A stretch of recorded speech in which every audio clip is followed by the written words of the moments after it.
जय हिंद, जय जोहार। स्वागत है आप सभी का एजुकेशन बिल्डअप पर। आप सभी के सहयोग से हमारे चैनल का रीच भी बढ़ रहा है और आप लोगों के लिए मैं भी लगातार प्रयासरत हूँ। तो इससे पहले मैं 4 सब्जेक्टिव सेशन चर्चा कर चुका हूँ, 4 एमसीक्यू सेट के बारे में चर्चा कर चुके हैं। इस सेशन में चर्चा करेंगे प्रीवियस ईयर के क्वेश्चन के बारे में। प्रीवियस ईयर के क्वेश्चन PYQ। तो जैसे कि देख पा रहे हैं आपका जो भी विद्यार्थी चाहे आर्ट्स रखे हैं, साइंस रखे हैं या कॉमर्स, तो सभी का जो vocational paper media and entertainment है, ये पेपर कॉमन रहता है चाहे आप किसी भी स्ट्रीम से हो।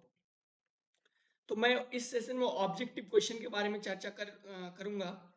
तो जैसा कि देख पा रहे हैं, बिना देर किए मैं सेशन को लेकर आगे बढ़ता हूँ, डायरेक्ट क्वेश्चन पर आता हूँ। तो जैसे कि देख पा रहे हैं आप कि आर्ट साइंस एंड कॉमर्स और MET means media and entertainment JAC board के वैसे विद्यार्थी जो आपका vocational paper media and entertainment रखे हैं। तो ये कुछ क्वेश्चंस है, 15 MCQ जो कि प्रीवियस ईयर में आ चुका है और इनमें से कुछ क्वेश्चंस है जो कि कल के एग्जाम में आपका इम्पोर्टेंट हो सकता है। तो जैसे कि देख पा रहे हैं, फर्स्ट क्वेश्चन कह रहा है, ये दोनों ही मीडियम में दिया हुआ है, चाहे आप हिंदी मीडियम से हो या इंग्लिश मीडियम, दोनों ही मीडियम के विद्यार्थियों के लिए ये सेशन हेल्पफुल होने वाला है।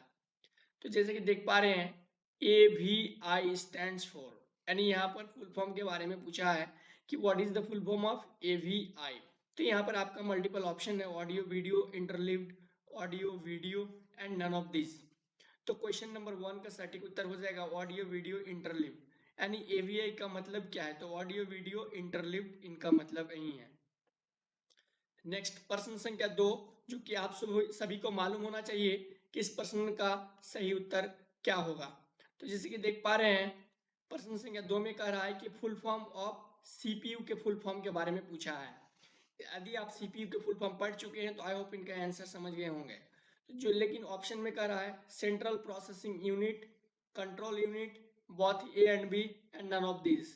तो बेसिकली CPU का फुल फॉर्म जो है वो कंट्रोल यूनिट नहीं होता है, इसका फुल फॉर्म होता है central processing unit, CPU central processing unit. यदि आप हमारे चैनल के साथ बने हुए हैं तो कम्युनिटी सेक्शन में भी जाइए, वहाँ पर ऑब्जेक्टिव क्वेश्चन भी आपको फ्लैश होगा, उनका भी अच्छे से प्रैक्टिस करके जाइए। तो आपका CPU का क्या मतलब है, तो इसका मतलब है सेंट्रल प्रोसेसिंग यूनिट। नेक्स्ट प्रश्न संख्या 3, व्हाट इज की फ्रेम। की फ्रेम क्या है, तो अगर की फ्रेम के बारे में डायरेक्ट आंसर के बारे में चर्चा करूं तो यहाँ पर ऑप्शन नंबर 1 आपका सही होगा। ये बेसिकली एक एनिमेटेड अनुक्रम में कीपोज का प्रतिनिधित्व करने वाली एकल स्थिर छवि है, यानी क्वेश्चन नंबर 3 के अकॉर्डिंग ऑप्शन नंबर 1 आपका सही है। A single still image representing a key pose in an animated sequence. तो आपका प्रश्न संख्या 3 का ऑप्शन नंबर 1 आपका सही है। इसका PDF जो है आपका टेलीग्राम में मिल जाएगा, टेलीग्राम का लिंक वीडियो का डिस्क्रिप्शन में मिल जाएगा। प्रश्न संख्या 4, क्वेश्चन नंबर 4 में देख सकते हैं, कह रहा है कि ये sequence must contain at least one dot dot track and audio track. तो कह रहा है कि एक अनुक्रम में कम से कम एक डॉट डॉट ट्रैक और एक ऑडियो ट्रैक होना चाहिए। तो यहाँ पर ऑप्शन में ऑडियो है और वीडियो है, और ऑप्शन नंबर 3 में कह रहा है 1 एंड 2, लेकिन क्वेश्चन में ऑलरेडी ऑडियो ट्रैक दे दिया है। अगर ऑडियो ट्रैक नहीं देता तब ऑडियो वीडियो दोनों ही होता और उन क्वेश्चन के अकॉर्डिंग ऑप्शन नंबर 3 सही होता, लेकिन प्रश्न में ऑलरेडी ऑडियो ट्रैक इंक्लूड है, तो यहाँ पर हम ओनली ऑप्शन नंबर 2 को सिलेक्ट करेंगे, यानी आपका क्वेश्चन नंबर 4 का सटीक उत्तर होगा ऑप्शन नंबर 2, यानी वीडियो। बेसिकली एक अनुक्रम में जो है एक वीडियो ट्रैक होता है और एक ऑडियो ट्रैक होना चाहिए, तो आपका ऑप्शन नंबर 2 सही है, वीडियो। क्वेश्चन नंबर 5 कह रहा है कि एक video consist of dot dot FPS, यानी एक वीडियो में कितने FPS होते हैं। तो बाय डिफॉल्ट जब आप वीडियो एडिटिंग करेंगे, चाहे काइन मास्टर में हो या VN एप्लीकेशन में हो, तो जब आप वीडियो एडिट करके सेव करने में जाएंगे तो ये आपका FPS जो है इनका बाय डिफॉल्ट 24 रहेगा। आप बढ़ा सकते हैं, घटा नहीं सकते हैं। तो तो इनसे आप बढ़ा सकते हैं भले, लेकिन बाय डिफॉल्ट 24 सिलेक्ट होता है। तो ये वीडियो कंसिस्ट ऑफ 24 FPS। तो प्रश्न संख्या 5 के अकॉर्डिंग ऑप्शन नंबर 2 आपका सही है। नेक्स्ट क्वेश्चन है आपका कि what is Autodesk Maya. Autodesk माया क्या है? यदि आप मेरे सब्जेक्टिव वाले सेशन को देखे होंगे तो ऑटोडेस्क माया के बारे में पढ़े होंगे। तो यहाँ पर कह रहा है कि ऑटोडेस्क माया क्या है। तो क्वेश्चन के अकॉर्डिंग मैं अगर सटीक उत्तर के बारे में बात करूं तो ऑप्शन नंबर 1 सही है। It is a 3D computer graphic software that runs on Windows, Mac and operating system and Linux. Autodesk Maya जो है बेसिकली एक कंप्यूटर ग्राफिक सॉफ्टवेयर है जो कि विंडोज ऑपरेटिंग सिस्टम एवं लिनक्स में चलता है। तो आपका प्रश्न संख्या 6 के अकॉर्डिंग ऑप्शन नंबर 1 सही है। नेक्स्ट प्रश्न, ये आपका इस क्वेश्चन को समझने की बात है और ये एक ऐसा प्रश्न है जो कि प्रत्येक साल ये क्वेश्चन को रिपीट करता है। तो इनको अगर ध्यान से नहीं समझेंगे तो इनका आंसर कभी भी नहीं बना पाएंगे। इनके फिगर को देखने की जरूरत है, अदरवाइज आप क्वेश्चन को गलत बनाकर आएंगे। तो यहाँ पर कह रहा है कि व्हाट इज इट कॉल्ड। यहाँ पर कुछ रिंग टाइप के फिगर दिया हुआ है और पूछ रहा है कि व्हाट इज इट कॉल्ड। यानी आपका इस फिगर को देखिए गौर से और यहाँ पर आंसर पता लगाने का प्रयास कीजिए कि इसे क्या कहते हैं। तो आपको जब तक आपको फिगर समझ में नहीं आएगा इनका आंसर आप बना नहीं पाएंगे।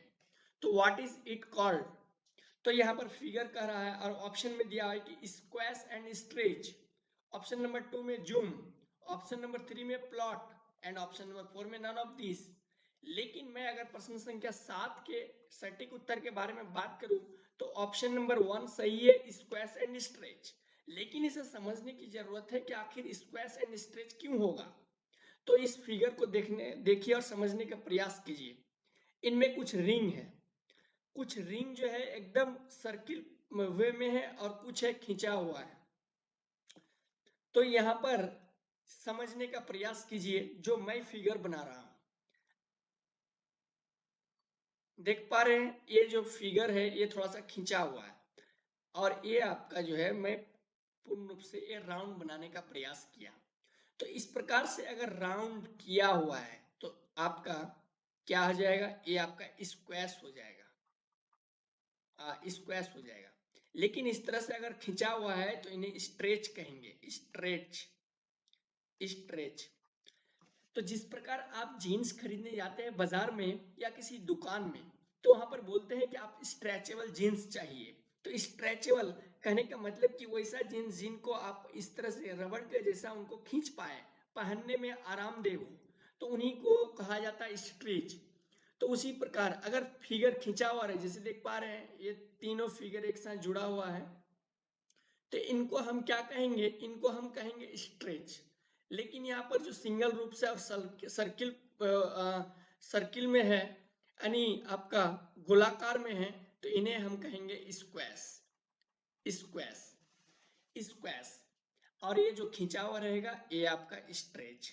एक चीज और फिगर समझने का प्रयास कीजिए, मैं फिर से बता रहा हूं। देखिए अगर आपका इस प्रकार से फिगर रहे और पूछे कि ये क्या है तो ये है आपका स्ट्रेच। लेकिन इस प्रकार से अगर रहे तो ये आपका है स्क्वैश, स्क्वैश यानी गोलाकार रहेगा पूर्ण रूप से तो ये स्क्वैश कहलाएगा। अगर खिंचा हुआ है तो ये स्ट्रेच कहलाएगा। जैसे मैं अभी मेरे बैठने के पोजीशन को देखिए, मैं अभी स्क्वैश मोड में हूँ, लेकिन जैसे मैं अगर इस प्रकार सीना तान के अगर बैठा हूं तो इन्हें स्ट्रेच कहलाएगा। मेरे फिगर की ओर देखिए, मेरे बॉडी की ओर देखिए और समझने का प्रयास कीजिए। अभी मैं स्ट्रेच मोड में हूँ, लेकिन इस प्रकार से अगर मैं मंद अवस्था में बैठा हूँ तो इन्हें आपका स्क्वैश कहलाएगा। लेकिन अगर इस प्रकार से तन के अगर बैठ के हूँ तो इन्हें आपका स्ट्रेच कहलाएगा। यानी स्ट्रेच मीन्स खींचा हुआ और स्क्वैश मीन्स एक तरह से नैरो टाइप में। आप फिगर में देख के समझ सकते हैं कि ये आपका स्ट्रेच है एंड ये स्क्वैश।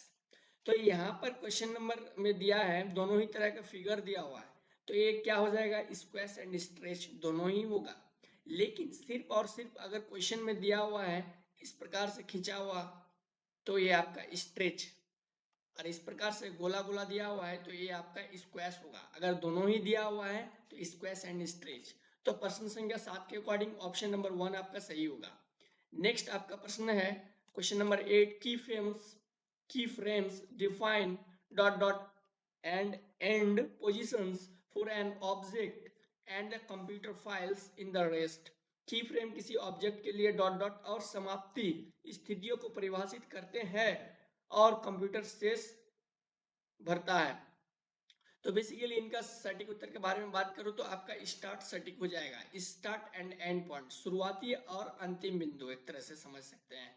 तो क्वेश्चन नंबर 8 का सटीक उत्तर हो जाएगा स्टार्ट, प्रारंभ।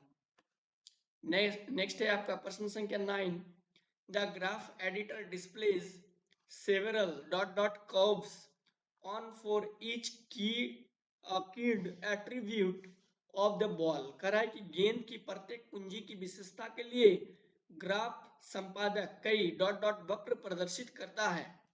तो बेसिकली ये एनिमेशन होगा, कंप्यूटर होगा, कीबोर्ड होगा या नन ऑफ दीज होगा। तो प्रश्न संख्या 9 के अगर सटीक उत्तर के बारे में बात करूं तो ऑप्शन नंबर 1 सही है, एनिमेशन। एनिमेशन आपका सही है। नेक्स्ट प्रश्न है question number 10, there are two ways of drawing in orthography dot dot angle and third angle. तो इनके अगर सटीक उत्तर के बारे में बात करूं, प्रश्न संख्या 10 कह रहा है कि ऑर्थोग्राफिक में ड्राइंग के दो तरीके हैं, डॉट डॉट कोण और तीसरा कोण। तो यहाँ पर ऑप्शन है तीसरा, पहला, अंतिम, यानी थर्ड, फर्स्ट एंड लास्ट। तो प्रश्न के अकॉर्डिंग, क्वेश्चन के अकॉर्डिंग इनका सही हो जाएगा पहला, यानी first angle and third angle आपका सही है। चलिए नेक्स्ट प्रश्न की ओर आगे बढ़ते हैं। क्वेश्चन नंबर 11 कह रहा है कि full form of JPEG. JPEG, जैसे आप कोई भी इमेज को सेव करते हैं तो इनका फॉर्मेट जो होता है, फाइल फॉर्मेट, ये आपका जेपीईजी फाइल फॉर्मेट होता है। तो आपका इनका फुल फॉर्म के बारे में पूछा है, या क्वेश्चन इस तरह से भी रह सकता है कि जेपीईजी स्टैंड्स फॉर, लेकिन यहाँ पर कह रहा है कि फुल फॉर्म ऑफ जेपीईजी। तो आपका क्वेश्चन जैसे भी रहे इनका आंसर एक ही होगा। तो आपका ऑप्शन नंबर 1 में है joint photographic expert group and photography graphic and none of this. तो क्वेश्चन नंबर 11 का सटीक उत्तर हो जाएगा ऑप्शन नंबर 1, यानी जेपीईजी का जो फुल फॉर्म क्या है, तो आपका जॉइंट फोटोग्राफिक एक्सपर्ट ग्रुप। तो आप ध्यान रखेंगे ऑप्शन नंबर 1 सही है, यानी फुल फॉर्म ऑफ जेपीईजी तो जॉइंट फोटोग्राफिक एक्सपर्ट ग्रुप। अगर आपका जेपीईजी के जगह अगर आपका पूछ दे रहा है कि जेपीजी, क्योंकि जेपीईजी और जेपीजी एक ही चीज होता है, तो आपका ई नहीं है तो इनका एक्सपर्ट हट जाएगा, तो इनका फुल फॉर्म हो जाएगा जॉइंट फोटोग्राफिक ग्रुप, जेपीजी का फुल फॉर्म। नेक्स्ट प्रश्न संख्या 12 में कह रहा है a normal is a theoretical line dot dot to the surface of a polygon. कह रहा है कि एक अभिलंब एक सैद्धांतिक रेखा है जो बहुभुज बहुभुज की सतह के डॉट डॉट है, यानी क्या है, तो ये आपका लंबवत है, यानी परपेंडिकुलर है, यानी ये normal is a theoretical theoretical line perpendicular to the surface of a polygon. तो आपका प्रश्न संख्या 12 का सटीक उत्तर हो जाएगा ऑप्शन नंबर 1। ऑप्शन नंबर 1 आपका सही है, परपेंडिकुलर। नेक्स्ट सवाल है आपका प्रश्न संख्या 13, कह रहा है कि a path animation controls the end rotation of an object along a curve। तो यहाँ पर कह रहा है कि एक पथ एनिमेशन एक वक्र की दिशा में एक वस्तु की डॉट डॉट और रोटेशन की नियंत्रित करता है। तो इनके स्थिति को, रोटेशन को, वस्तु को, या इनमें से कोई नहीं। तो बेसिकली कह रहा है कि इनके वस्तु की स्थिति यानी आपका पोजीशन। तो आपका प्रश्न संख्या 13 का सटीक उत्तर हो जाएगा ऑप्शन नंबर 1, पोजीशन, यानी आपका स्थिति। तो आपका क्वेश्चन नंबर 13 के अकॉर्डिंग ऑप्शन नंबर 1 सही है, स्थिति। नेक्स्ट प्रश्न संख्या 14 के बारे में अगर बात करूं,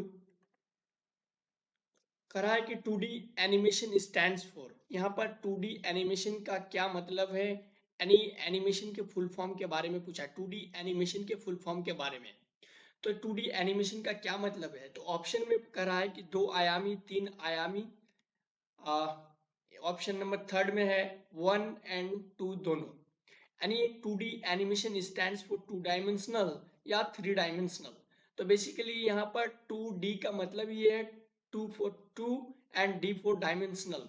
तो ऑप्शन नंबर 14, क्वेश्चन नंबर 14 के ऑप्शन हो जाएगा ऑप्शन नंबर 1 आपका सही, क्योंकि 2D स्टैंड्स फॉर 2 डायमेंशनल। अगर क्वेश्चन में 3D रहे तो आपका सटीक उत्तर हो जाएगा 3 डायमेंशनल।